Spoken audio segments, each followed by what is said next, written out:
Hey guys, what's up? It's Savannah. Welcome back to another episode of My Thoughts Exactly. Thank you so much for joining me today. I am so happy that you are here, and I am so happy that we get to have this episode today. I know we usually do the little chit chat, the weather report, all of that.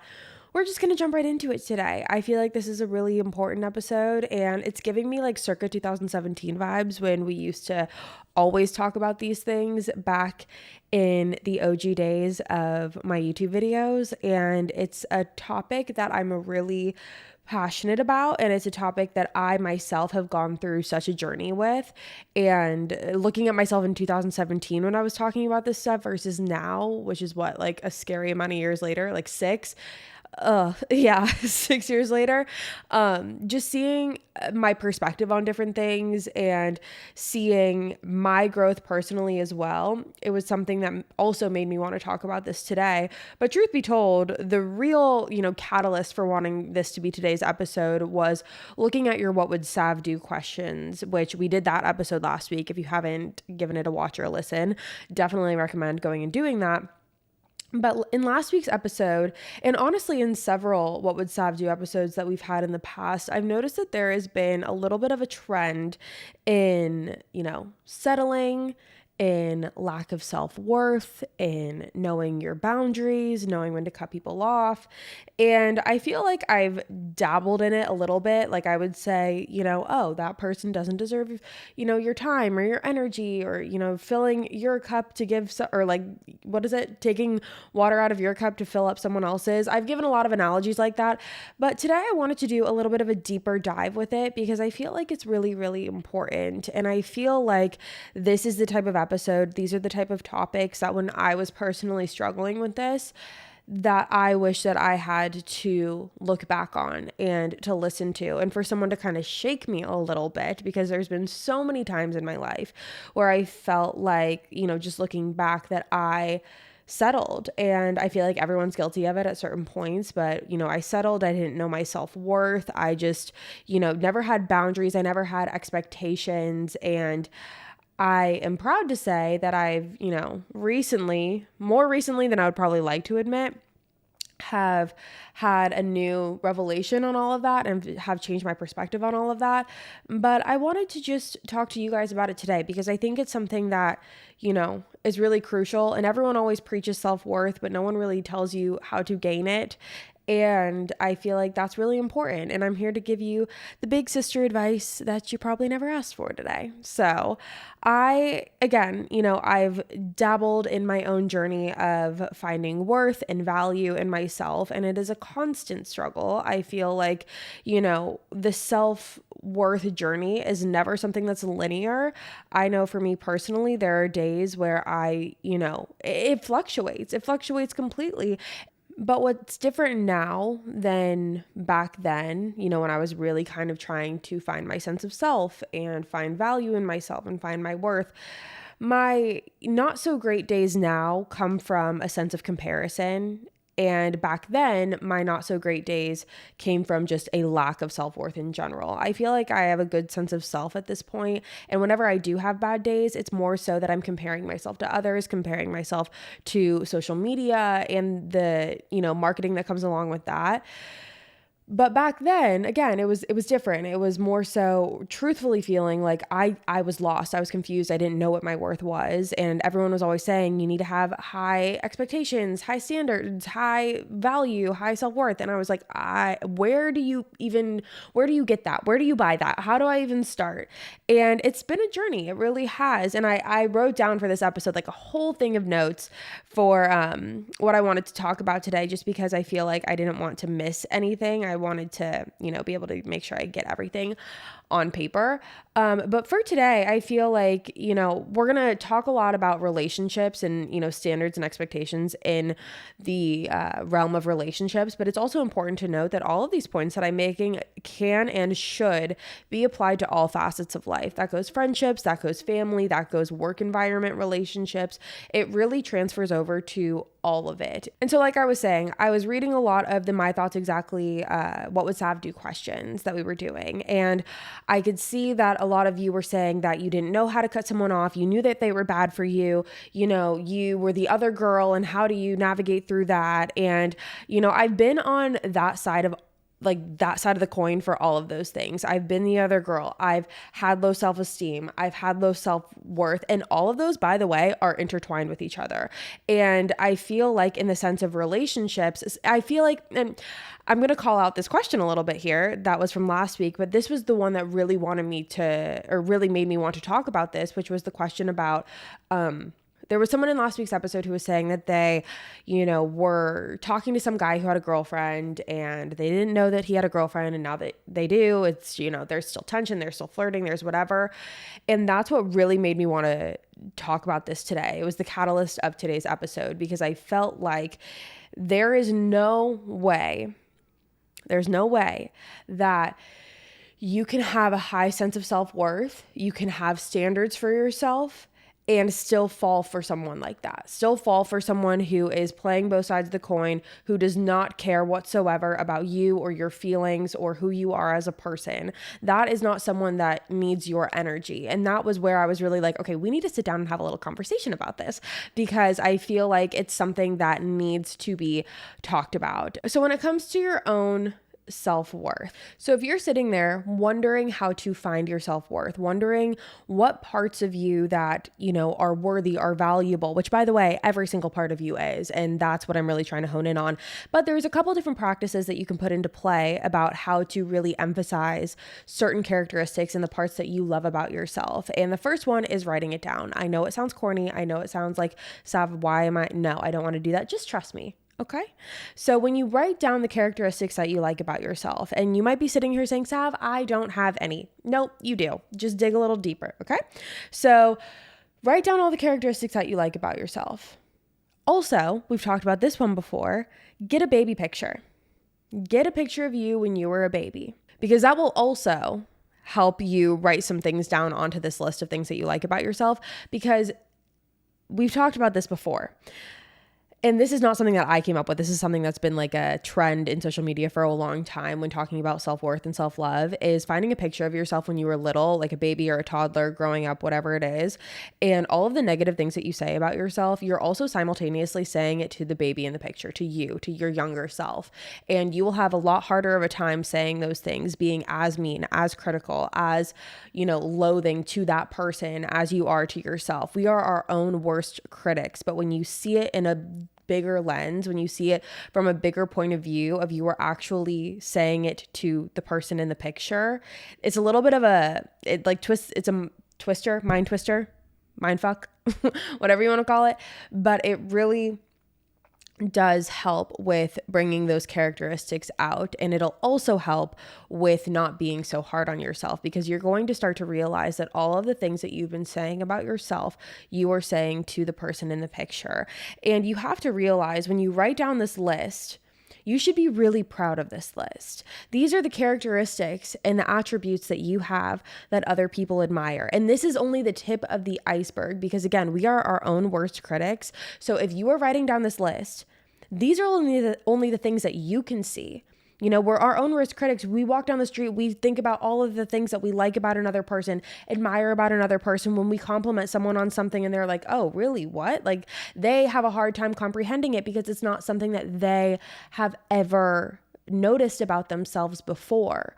So this is just a small list that's the tip of the iceberg of all of the amazing qualities that you have as a person. You are someone who is worthy and is valuable, and sometimes it just takes seeing it on paper to realize that, because we live with ourselves every day. We go through the mundane, you know, day-to-day things of life, and we don't see ourselves in the light that we really should, and we devalue ourselves in the process. It's not even that we're keeping ourselves at a plateau or at a linear place. Like, we devalue ourselves because we can't see the value that we're bringing to ourselves and to others. But when you write it down, which I know it's like, Savannah, I don't want to do that. Just trust me on this one. Just trust me. And if you can't think of anything, bring out the baby picture.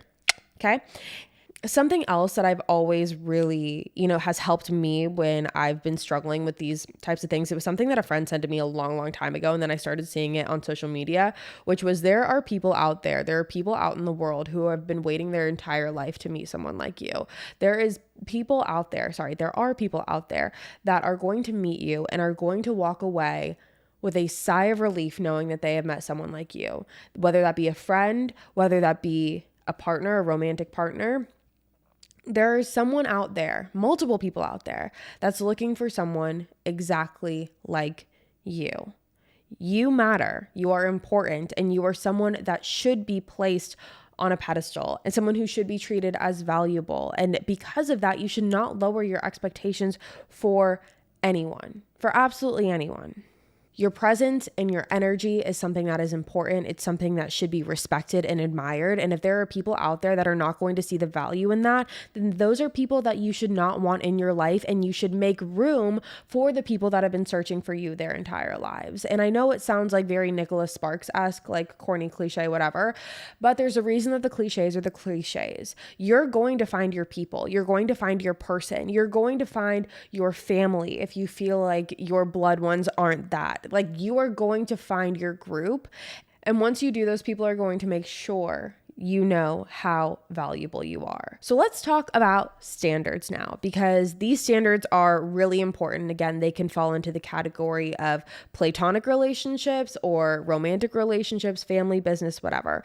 But you have to start setting standards for yourself. And you might be thinking, Sav, because first of all, just to cut myself off here for a second, when I started trying to figure out what my standards were, and this was probably 2 years ago or so, when I started to figure out what my standards were, I had to actually write them down. I was working with my life coach at the time and we were talking about it, and she was like, what are you looking for? What do you want? What are your standards? Because I had gotten out of a 3-year-long relationship where my standards completely plummeted. I was just, a shell of a person. I didn't know what I was looking for. And I had put up with so much bullshit that at the end of the day, I was like, I don't know what my standards are, because I didn't have any. And it was very clear at the end of that relationship, I had no standards based off of what I was putting up with in that relationship. But anyways, I digress. I was having this conversation with my life coach at the time, and she was saying, what are your standards? What are you looking for? And we wrote them all down.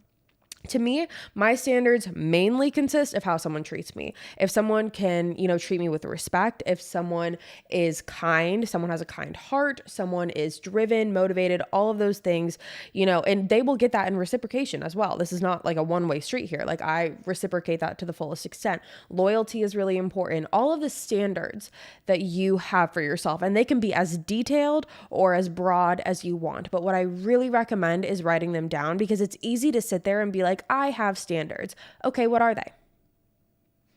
What are they? What are your standards? Exactly. Write your standards down, okay? Just as you're going to write all of the positive things about yourself down, write down your standards. Because one thing, and this is something that's really big for overthinkers. If you're an overthinker like myself, we've talked about this a lot, and this rings true, whether you're an overthinker or not, is that you cannot control other people, right? So if you're getting into whatever relationship you're getting into, friendship, romantic, whatever, you are never going to be able to control another person. You're never going to be able to be one step ahead or, play that little stupid game that everyone likes to play. You're never going to be able to control how another person treats you. But what you can control is the standards you have for yourself and what you allow into your life. So if someone shows you how they plan on treating you, because what do we know? What is rule number 1?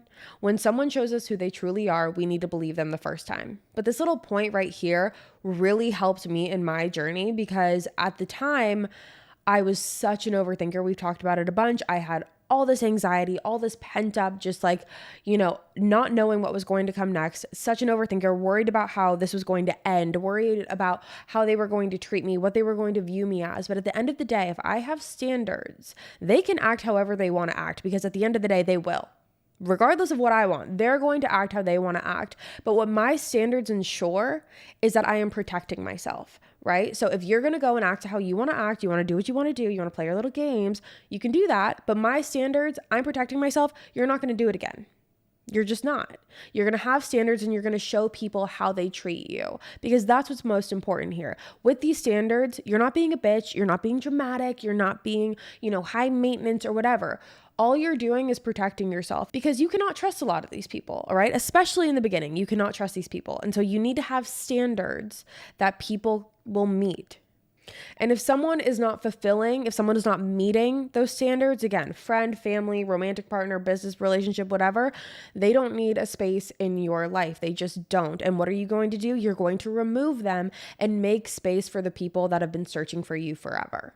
That's what we're doing. We're speeding along the process, because this is going to happen eventually. This weeding out, kicking to the curb process, it's going to happen eventually. And that leads me into my next point. I like to call this pick your pain and pick your poison. I know that sounds really dark, but let me explain. This is something that one of my friends told me, I feel like it was a couple months ago, and it was like their mindset on how they were like going through a breakup, and this is how they processed it. And I was like, holy shit, that is gold. So basically, the pick your poison or pick your pain. If you decide to stick to your standards, and if you end things, right? Let's just give this a romantic example, okay? If you decide, I'm sticking to my standards, I am going to walk away because I'm not being treated right. So option one is sticking to your standards and walking away when those standards are not met and when those expectations are not respected. Number two is not walking away, diminishing your standards, and just going along for the ride, just letting the other person be comfortable and suffering through that. Both of those things, option one and option two, both of them come with a sense of pain and hurt. The first one is going to hurt because you're going to be walking away from something that is comfortable for you, someone that you actually like or care for. That always hurts. A breakup is always going to hurt. It's inevitable. That hurts. Option number two, you sticking around, you kind of just going along with what's going on and going along for the ride. That is also very painful for a multitude of reasons. Take it from someone who's been there. I remember that for so many of like the stupid little situationships that I've been in, I've gone along for the ride, diminishing my standards and simultaneously torturing myself. I would give myself the utmost of anxiety, the utmost of suffering, because I just truly was trapped in my head. And it was so painful. I was hurting myself day after day after day, making myself question why I wasn't good enough, why I wasn't, worthy of a response, why I wasn't worthy of being treated like the girlfriend rather than just the situationship. I was constantly dragging myself through the mud just to make someone else more comfortable, just to make him more comfortable, just to make him, not have to have a talk about his feelings, or just to make him, not get mad and not want to end things on his own because whatever. Both of those things are painful. But the second one, this is the difference. The second one is painful for a lot longer. You are dragging out a painful process. Whereas the first one, it's painful, but you're going to get over it. You're going to move on. You're going to feel a sense of relief. You're going to feel a sense of pain, and you pick yourself up and you move on. The second one, you are going to be dragging yourself through the mud to make someone else more comfortable. And in turn, again, dragging yourself through the mud, making yourself go insane. If you're an overthinker, this one is going to kill you. Like, trust me on this. You don't want option two. You don't want option two. And you're going to be like, Sav, I'm just going to wait it out because it might get better. You never know, Sav. You don't know. Trust me. Just trust me on this. I do. I promise I do. And I've been in the situation of being like, it's going to get better. He's going to wake up one day. He's going to realize that, we're supposed to be together. We've been talking for this long. I mean, we've been talking for 4, 5, 6, 7 months. Like, why wouldn't we just ultimately, come on, be so for real right now. Be for real. If you were your friend, okay, if you were a friend who was talking to you, what would you say to them? What would you say? Would you say, you know what? Yeah, no, he's going to wake up one day and he's going to realize that it was you all along and da da da da da. No, you're going to be like, listen, It's painful, it's shitty, and it sucks, but you deserve someone who doesn't need to wait this long. You deserve someone who's willing to have the hard conversations with you. You deserve someone who sees your value, sees your worth. And I know this is probably a little bit of a burst to the bubble right now, because this is not the conversation you want to hear. It's the conversation I never wanted to hear. I wanted to hear everyone be like, you know what, no, stop. Like, it's okay. Like, he just hasn't realized it yet. And I was living in a land of freaking delusion. And I'm just trying to save you guys from the hurt. And also, I'm trying to do a couple things. Save you guys from the hurt, make you realize your own self-worth, and make you realize that you're in control. You are in control, because I know so many times we sit there, if you're anything like me, and, before finding this sense of self and sense of independence and sense of self-worth, I was always so afraid, so afraid to make someone mad, so afraid to say the wrong thing. And now they're not going to want to talk to me anymore. Now they're going to ghost me. I'd sit there, I'd twiddle my thumbs. I'd look like a freaking idiot for these people. Idiot. Because I didn't have my standards set where they needed to be. Now I do. Now I have a standard. Now I know what I'm worth, because not only did I have a standard that was met, I found someone who was able to meet my standards and exceed them more than I ever thought possible. Like, I never knew it could be possible to be treated as well as I am. And I'm here to tell you that the person, that you are waiting for right now to treat you that way is not the person you're waiting for. That person is maybe 1, 2, 3 down the line. But if you're sitting there waiting for someone to treat you better, waiting for someone to see your worth, why are we trying to convince someone? Why are we trying to sit there and be like, I am worth this? Like, why, if someone can't see it, then that is their fucking loss. And the next person, the person who does treat you right, is going to be so happy, so freaking happy that that person screwed up. This was a big one. This is something I wanted to touch on. So in relationships, in healthy relationships, what do a lot of people say? They say that one of the best things about their relationship is that they feel safe. They've found someone that makes them feel safe and secure, someone who never makes them question, someone who is their protector, someone who feels safe. The relationship feels safe. When you're with someone, and again, I would know, when you're with someone who doesn't meet your standards, who is diminishing you, who doesn't see your worth, who is treating you as less than or not valuable, that is not someone who is safe. That is not a safe relationship. And in turn, like I just mentioned, that is someone who is going to do the opposite, right? They're going to give you anxiety. They are going to stress you out. They are going to make you question if and why you were not good enough. That is not what you need. Right? Let me hammer in this point a little bit more. That is not what you need. You want a relationship. You want someone who makes you feel safe. And take it from the girl who was the adrenaline junkie and would do all of these things for the plot, go on the dates just for the plot, do this for the plot, do that for the plot, and go on these crazy adrenaline highs because of all of these different stupid decisions that I was making. And then I found someone who made me feel safe.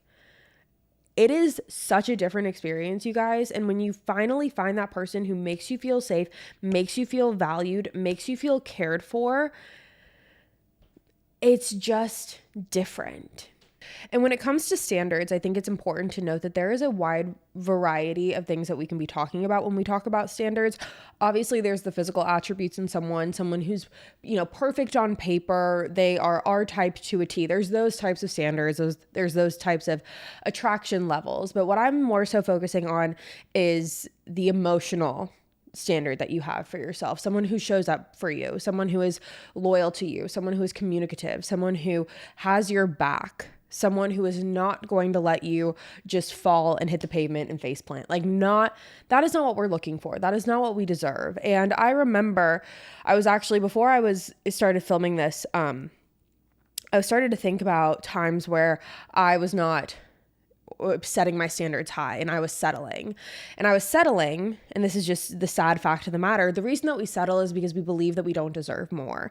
And that is where the sense of self-worth needs to come into play. That is the sense we've talked about this in so many different episodes. I've talked about, valuing yourself and realizing your potential and your worth and knowing how worthy you are and starting to fight for yourself. We have talked about that for years, you guys, fighting for yourself. And if someone is stupid enough to let you go, you have to be smart enough to walk away. But sometimes you need to be the one to let them go first. Sometimes that's what needs to happen. A lot of times we sit around and we, wait for that moment. We wait for the final straw, when in reality, the final straw should have been 12 fucking straws ago. And we'll just sit there and we'll wait and be like, the next time they do. Why are we waiting? Why are we waiting? What are we waiting for? We should not be waiting. But anyways, I was thinking about times in my life that I personally have lowered my standards and I haven't honored myself. I went against my own, my own self-worth, and I went against what I felt like I deserved because I was just trying to accommodate. I was trying to fit into someone else's box of what they wanted at the time. Whatever they were looking for, I was just going to be that. I was going to morph myself into that person, and then maybe over time they're going to realize that that's the one. That works. That's what's good. No, that's not how that shit works. And it made me sad because I was thinking about all these times that I so degraded myself and lowered my standards for people who could not care less if I jumped in front of a bus. Would not matter to them at all. If I disappeared off the face of the earth, if I went missing, they're not looking for me. They don't care. Like, it's so insignificant to them. And to me, I magnified their importance substantially. And I put them on this pedestal of them being perfect because on paper, they were. On paper, they were perfect. They had great jobs. They were attractive. They were, someone who I would be proud to bring around my family. There's someone who, I think is funny. There's someone who, there's those types of attributes. But when it came to our genuine connection at the end of the day, it was non-existent. It was non-existent. And I was letting all of these people have access to me and to my energy because I didn't see the value and the worth that I was bringing to the table, even though I could sit there and be like, yeah, I'm whatever. Like, I could hype myself up. But at the end of the day, if I truly to my core do not believe in my own self-worth and my own value, how on earth am I supposed to expect anyone else to believe it? So it all starts within yourself. You really have to do some backtracking and backpedaling and really find that worth within yourself. That way, this shit's going to be easy. All the stuff that I'm preaching, all the stuff that I'm like, we've talked about for time and time again, it's going to become second nature once you find your self-worth and self-value and realize how worthy you are as a person, as a human, as a friend, whatever. You are going to realize how worthy you are, and it's going to become easier and easier every time to not let people have access to you, to not let people, be able to slither their way into their lives and treat you however they want to treat you and just expect you to be along for the ride. We teach people how to treat us, okay? So when someone comes into our lives and they try to manipulate us or they try to treat us in a way that we don't appreciate and we don't respect, the only way that is going to change is if we put our foot down. Okay, because those types of people, they're going to go after people that they view as weaker, that they view as more vulnerable, and someone that they can easily manipulate. So we need to have standards. We need to set ourselves to a higher standard. We need to honor ourselves. Look at the baby picture. Look at the freaking baby picture. That's what we need to start doing. That is the type of mentality that we need to have when someone is disrespecting us, when someone isn't treating us right, when someone is not honoring us, when someone is devaluing us as a person, that we look at the baby picture. Ingrain it into your brain. Look at the baby picture. And a lot of times what we like to do as humans who are compassionate and overthinkers, I'm the biggest freaking, person guilty of this. Like, I did this all the time. I was the queen of excuses. I made excuses left and right for these people because I was trying so hard to make them fit. I was trying so hard to fit a square into a circle, and it just could not happen. But I was trying so hard, making up so many excuses of, oh, this is just the type of person that they are. Oh, they don't want to text me for 12 hours. Yeah, no, that's just who they are. They don't want to see me for 3 weeks. No, that's just, they just like being, they just like their space. They just like to be a little bit more independent. Oh, he ghosted me after telling me that we were going to be dating. Okay, no, he's just having his time. No, we make excuses for people because we want so badly for them to fit. We want so badly. We see the future. We see the vision. And we're like, that's it. And we cling to it. If you're anyone like me, and this was like, again, probably like, this was right after my relationship where I was just a mess. I was so confused. I didn't have a sense of self. I didn't have a sense of self-worth because all of that had been fucking flushed down the drain. And I was trying to figure all of that out for myself. And I kept making excuses constantly for people who, truthfully, again, did not care if I went missing. I could have gone missing. Their lives don't change. They're not looking for me. They don't care. They don't care. And I'd made excuses time after time because I wanted so badly for it to be it. I wanted so badly to, for someone that I put on a pedestal, for them to see my worth. I put them on a pedestal for no reason, by the way, for no reason. Like, not that they, solved world hunger or that they were, anything worthy of being put on a pedestal, but I did. I placed them on the highest pedestal, and I was like, if that person sees my worth, then I'm worthy. Do you know how screwed up that sounds? We oftentimes sit here and we're like, we put our worth into the hands of other people that do not deserve it. Because at the end of the day, our worth does not lie in anyone else's hands but our own. But we're allowing these people that we've known for what? 2 weeks, 3 weeks, a month, 2 months, 3 months? We're allowing those people who barely know us to determine our worth. Make it make sense. Make it make sense. And I know this because I did this constantly. This is what I would do. I would put my worth in the hands of these people. And when they did not like me, or if they did not want to continue, or if they ghosted, or if they were acting weird, or if whatever it was that made it end, I would really deeply question myself.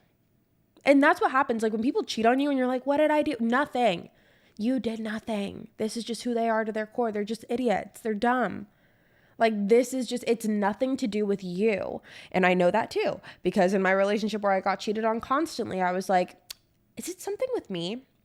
It's got to be something with me. No, it's not. It's never with us. It's never with us. And that's not like living in a land of delusion to be like, oh, we're never the problem. Like, sometimes we are the problem. But in those instances, we're not. We are not the problem in these situations. These people have been given power. We have given them a sense of power that they do not need, nor do they deserve. They don't deserve it. But we have given them a sense of power because we have lacked the sense of self. And it's so twisted. It's so twisted. And when someone has that power, they can feel it. They can sense the desperation. They can sense the weakness. And again, this is not the advice you want to hear. I know it's not, but it's what you need to hear. You need a little bit of a wake-up call sometimes. You are so much more important, worthy, special, valuable than what all of these people are treating you as. Like, even the person who treats you the best, that person is still not treating you as good as you should be treated. And that's, well, first of all, let me just clarify that. That's not in like a negative way. That just should show you where your standards should lie. Like, obviously there's people out there that are going to treat you great. There's people out there that are going to love you so much. And you just have to get through the bad ones to get to those people. And once you get to those people, you're going to be like, I understand why it didn't work out before. I understand why, as hard as I tried, as much effort as I put in, which, by the way, was pretty much one-sided effort, but as much effort as I put in, I understand why it didn't work out with them and why it's working out now, because this is where it's this works. This makes sense. This is easy. I've said it before. I'll say it again. If someone likes you, you'll know. If not, you'll be confused. If you're sitting there confused, if you're sitting there waiting for the text, if you're sitting there being like, I wonder what he's thinking, or I wonder, does he like me? Does he not? Cut it out. Cut it out. And another thing, you might be sitting there being like, Sav, I have been doing this for a while. I've been talking to this person for a while. I've been friends with this person for a while. They already, like, we're past the point of standards. We're past the point of putting my foot down. No, you're not. It's never too late to set standards. It's never too late to say what you expect from someone. It's never too late to set boundaries. And you should be setting them no matter what point it is in the relationship. Again, you teach people how to treat you. And there will people that will give you pushback. There's people out there that will give you pushback. There's people that are going to say you're being bitchy or dramatic or high maintenance, like I said in the beginning. But those people don't deserve a spot in your life. They don't deserve to know how amazing you are. They don't deserve to know the value of what you bring to the table. Like, at all. And if someone's going to sit there and bitch and moan about the fact that you have standards for yourself, I'm sorry, kick rocks. Goodbye. Bye. I just wish you guys knew how valuable you are and how loved you are and how loved you'll be. Because I remember, if I could give anything, like to sit down with myself from 3 years ago and just be like, I know you feel like shit right now. I know you feel like a shell of a person. I know you feel like no one is ever going to love you, that you're unlovable, that, you know, you feel lost. Give it some time. It's all going to work out. You are lovable. You're worthy. You're valued. You're special. You're all the things. That's what you need to repeat to yourself every day. And if it takes, I think it was like Kendall Jenner that said that she takes the baby picture. I think that's where I first heard it. She went on a podcast and talked about it. She took the baby picture and she put it on her bathroom mirror. And every morning it's a constant reminder of who people are talking to and how she talks to herself. It's just a really good reminder, because a lot of times, like I said, we get into the mundane everyday like tasks of daily life and we forget how to treat ourselves, and we forget how to expect people to treat us and how to make people treat us. And when the decision comes to walk away, which again, it should, if you're sitting there and this is resonating with you in the slightest, which again, I hope it's not. I hope all of you know your worth, but I'm sure it has to resonate with someone. If not, it resonates with me, and I'm just preaching to myself, and I'm fine with that. But when it gets to the point of walking away, it's going to be uncomfortable. It's going to feel different because you are removing a consistent part of your routine. No matter how long it's been going on, you're going to feel like, oh, something has changed. Something is different. And at first it might feel like a relief, but you might have a feeling of like, oh, I don't like it. Like, I don't like change. I don't like, even though it's, you know, it's good change or whatever, that feeling of uncomfortability, you have to sit in it and you have to like literally bask in it. Because just because something is uncomfortable, just because something is a little hard, just because you're sad, which you probably will be sad, just because you're sad, it doesn't mean that you made the wrong decision. The hard decision is oftentimes the best decision. And it would have been easier to stick around. It would have been easier to sit in the comfortability of someone else while you were silently suffering, because you don't want to, God forbid, make them be vulnerable. It's easier to sit in someone else's comfortability than to make the hard decision of, this is not serving me. This is not, like, I deserve better than this, and I am removing myself from it. Oftentimes, the first option is easier, but it doesn't mean it was the wrong decision. You just have to let yourself feel sad for a little bit, because like I mentioned in the beginning, you're either going to feel sad momentarily and then you're going to pick yourself up and we're going to move on, or you're going to snowball effect it where you're going to wait some time, and then down the line, when it actually does come to an end, you're going to feel 20 times more hurt. We're just trying to prevent that. We're trying to prevent that. It's not necessary. We can save that. We can save that hurt. It doesn't need to get to that point. Once you realize your self-worth, once you realize what your value is, it will never get to that point. You will stop it before it gets to that point.